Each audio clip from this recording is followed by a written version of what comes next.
Bharatiya Janata party बेईमानी का जश्न पहली बार नहीं मना रही है।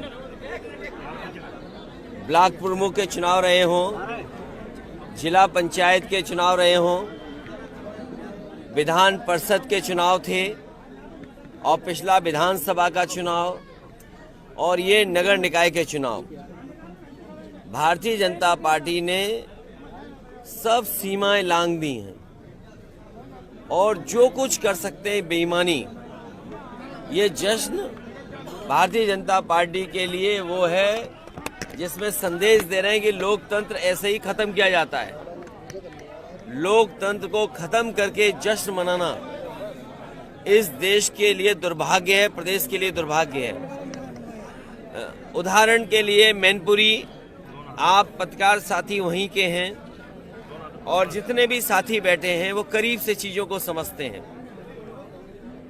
एक भारतीय जनता पार्टी ने उदाहरण दिया है, पूरे देश में कहीं ऐसा नहीं हुआ होगा जिस तरह से मैनपुरी में मतगणना की गई है। सुबह से शुरू हुई मतगणना और अगले दिन खत्म हुई मतगणना। सुबह शुरू हुई और अगले दिन मतगणना खत्म हुई, तो सोचिए कितनी तैयारी थी बेईमानी की। जो उन्हें रिजल्ट देना था अंतोगत्वा उनके अधिकारियों ने वही परिणाम दिया। जिलाधिकारी से कई बार हमारी बात हुई है और जब जिलाधिकारी मुझे लगा कि किसी परेशानी या बेबसी में है तो मैंने कहा कि इनसे ऊपर अधिकारी हैं उनसे भी बात करूं, इनसे ऊपर है उनसे भी बात की मैंने।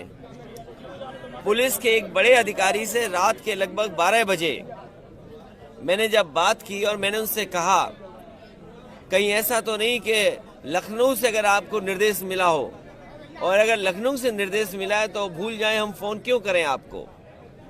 अगर निर्देश मुख्यमंत्री का है कि मैनपुरी को हराना ही हराना है तो हम क्यों बात कर रहे हैं आपसे।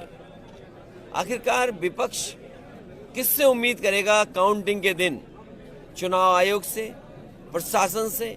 अगर चुनाव आयोग और प्रशासन और अधिकारी सब बेईमान हो जाएंगे और बीजेपी के सारे पर नियम, कानून, संविधान सबकी धज्जियां उड़ेंगी, तो आप उम्मीद नहीं कर सकते हो कि जनता को न्याय। क्या जिन्होंने रात दिन कोई परवाह नहीं की और लगातार समाजवादी पार्टी कैसे जीते, मनोबल बढ़ाते रहे, जोश में कमी नहीं आई।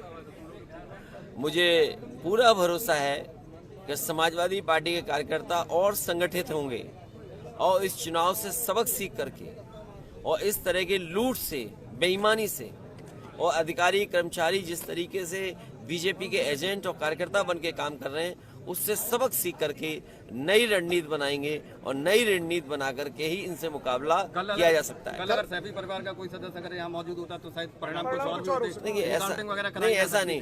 हम ही रहते, तुम कहते हम ही कहते तो झगड़ा करा दें हम।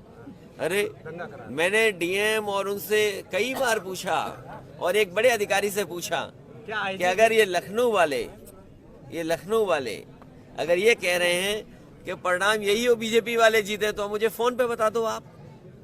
लेकिन उनकी बातों से लगा कि लखनऊ वाले नहीं चाहते थे यहां से समाजवादी पार्टी जीते।